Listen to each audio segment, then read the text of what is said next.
My name is Emily, and I live in Omaha, Nebraska. I don't usually share stories like this, but I still can't get what happened to me a few months ago out of my head.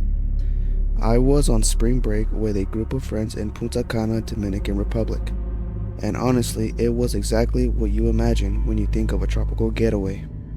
Turquoise water, soft white sand, palm trees swaying in the warm breeze, and nights that stretched into laughter-filled mornings. We were all carefree, snapping pictures, trying every drink at the pool bar, just forgetting about school and responsibilities. But there's one night I keep replaying over and over in my head, because it wasn't just strange, it was terrifying. It was about 2 a.m. and most of my friends were still laughing near the hotel bar, taking selfies under the neon lights.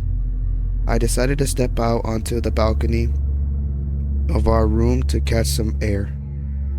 That's when I noticed her, a girl I didn't recognize.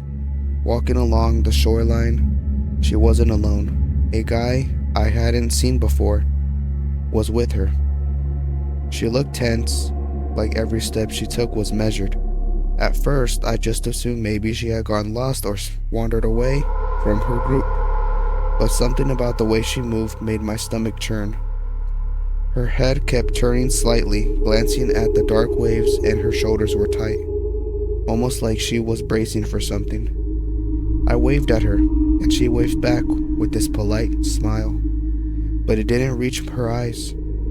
There was a flicker of worry or maybe fear that made my chest tighten. She and the guy kept walking, inching closer to the ocean, completely ignoring the red flag signs warning about strong currents. My heart started pounding. I shouted, "Hey, be careful." She waved again, almost casually, but something about her energy screamed danger. I couldn't move, just frozen on the balcony watching as they approached the water. The moonlight made the waves look peaceful from above, shimmering like silver under the stars. But I knew better. The ocean here can be deadly, especially at night. And then it happened. They stepped into the water. The waves lapped at their feet, glinting in the moonlight. Calm from a distance, but I could almost feel the current tugging at them.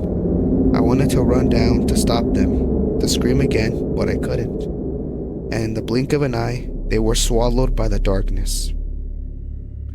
The next morning, chaos. The hotel staff were panicking. She was missing. Security footage showed her walking along the beach with the guy at 4:15 in the morning. But then the video abruptly cut off. There were no footprints beyond the last camera. No disturbance in the sand.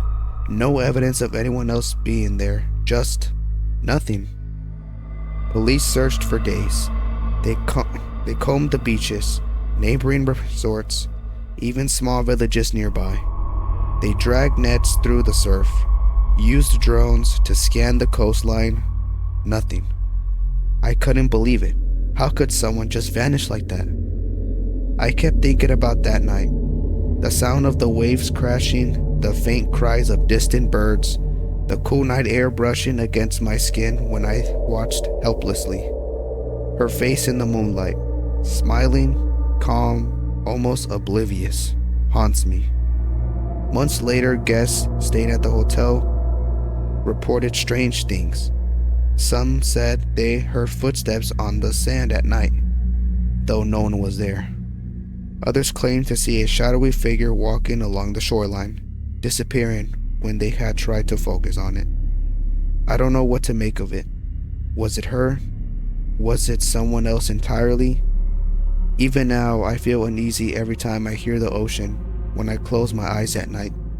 I can almost see her silhouette stepping lightly into the dark waves, turning once to glance back at the hotel lights, then vanishing. I can't get that image out of my head, and honestly, I don't think I ever will. And you want to know what the strangest part is? Locals say that stretch of beach is cursed. Visitors hear whispers carried by the wind, faint laughter, and see shadows moving across the sand at night. Shadows that disappear as soon as you look directly at them. I can't explain what's out there, but I know I'll never walk on that beach after dark again, and I don't think I ever want to. My name is Jason, and I live in Los Angeles. I travel a lot for work, so staying in hotels alone is nothing new for me. I've stayed in dozens of high-rise buildings, some fancy, some a little rundown, but nothing I've called haunted, until this one night at the Stay on Main Hotel. Honestly, I still can't believe what happened. I checked in late, dragging my backpack through the lobby. It was quiet, dimly lit, with the faint scent of cleaning products mixed with the mustiness only odors hotels have. The elevator was old. You know, the kind that creaks and groans when it moves. I pressed the button for the 12th floor, and the doors slowly slid shut. The hum of the machinery filled the small space, and I don't remember thinking, just a normal night, don't overthink it. But then I remembered hearing about Elisa Lamb, the girl who disappeared in a hotel under strange circumstances, and I shivered, laughing at myself for thinking about it. It was probably nothing, until I got to my room. I noticed the hallways was unusually dark. The lights flickered slightly. The long carpeted corridor stretched in both directions. And a very little sound, my footsteps, the hum of the air conditioning seemed amplified. At around 2:30 a.m., I decided to get a drink from the vending machine down the hall. As I stepped out, I heard it. A faint, almost hesitant footstep behind me. I turned, but the hallway was empty. Just the soft buzz of the lights and the faint hum of the air vent. I shrugged it off and kept walking. Then the footsteps started again, slow, deliberate, pacing back and forth. I froze. My heart was racing. I could feel sweat on my palms.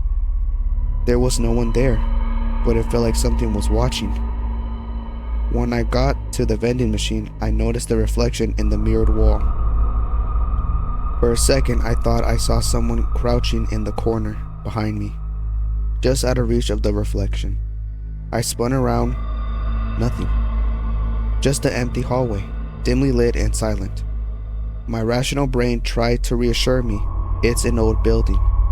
The carpet squeaks, air vents make weird noises, but I couldn't shake the feeling that someone or something was in the hallway with me, waiting. I grabbed my drink and rushed back to my room, locking the door behind me. The rest of the night was restless. Every creak of the building, every shadow cast by the moonlight outside my window made me jump. And then I remembered. The next morning, I asked the front desk about the hallway. The clerk leaned in, his voice low. That floor, some guests have reported strange sounds, doors opening on their own, and lights flickering for no reason. Some even say they've seen shadows crouched in the corners. I laughed nervously, but inside, my stomach sank. Even weeks later, I can't shake it. Sometimes when I close my eyes at night, I hear faint footsteps pacing in my own apartment, just like I heard in that hallway. I tell myself it's my imagination, but it doesn't feel like that.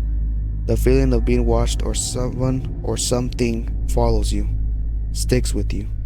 And the strangest part, people who have stayed in the hotel floor says that after 2 a.m. you're never truly alone, even if the hallway appears empty. And want to know the scariest part? After a few nights after I left, I got a call from an unknown number. No voice at first, just static. And then a whisper, faint and slow, said, "We're still here." I don't know if it was a prank or if something from that hotel followed me home, but I haven't stayed in a hotel alone since, and I don't think I ever will. My name is Samantha. I am 25 years old, living in Oklahoma City. I'm usually not one to believe in haunted places, but what happened to me at the Skirvin Hilton completely changed the way I think about hotels and quiet hallways at night. I was visiting for a work conference, and the hotel is massive. Tall ceilings, long corridors, and a certain old, worn charm that makes it feel impressive during the day.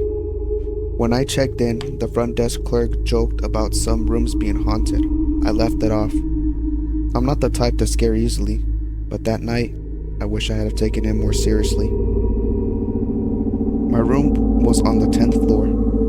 At the very end of the long, dimly lit hallway, everything was quiet when I arrived, almost too quiet. I unpacked, showered, and got ready for bed. The room was cozy, but felt a little cold. Even with the heater running around 2 a.m., I woke up to a faint sound. Footsteps just outside my door. At first, I thought maybe someone was going to the bathroom or returning from the hallway. But when I peeked out, the hallway was completely empty. Not a soul in sight. The carpet stretched like a dark river, and the dim overhead lights flickered slightly, casting shadows that seemed to move. I tried to tell myself it was nothing, maybe a maintenance worker, but the footsteps didn't stop. They were slow, deliberate, pacing back and forth. I stayed frozen, listening as sound grew closer, then faded, then returned. I grabbed my phone to call the front desk. The line was dead. The air suddenly felt heavy, and I couldn't almost feel someone standing there, just outside my door. I wanted to scream, but my throat went dry. Then I heard it. A faint whisper of my name. My real name. No one else knew I was in that room. My blood ran cold. I pressed myself against the wall, trying to convince myself it was a dream or my imagination. But the sound was all too real.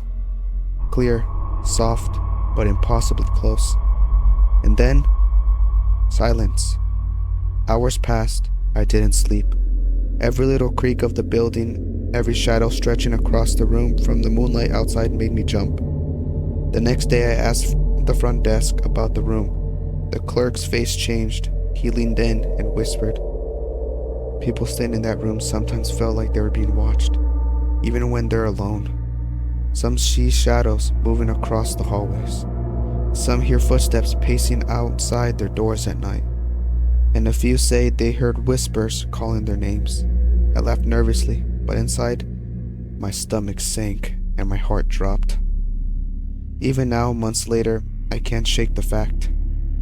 When I close my eyes, I can't hear faint footsteps pacing just outside my bedroom door. I try to rationalize it.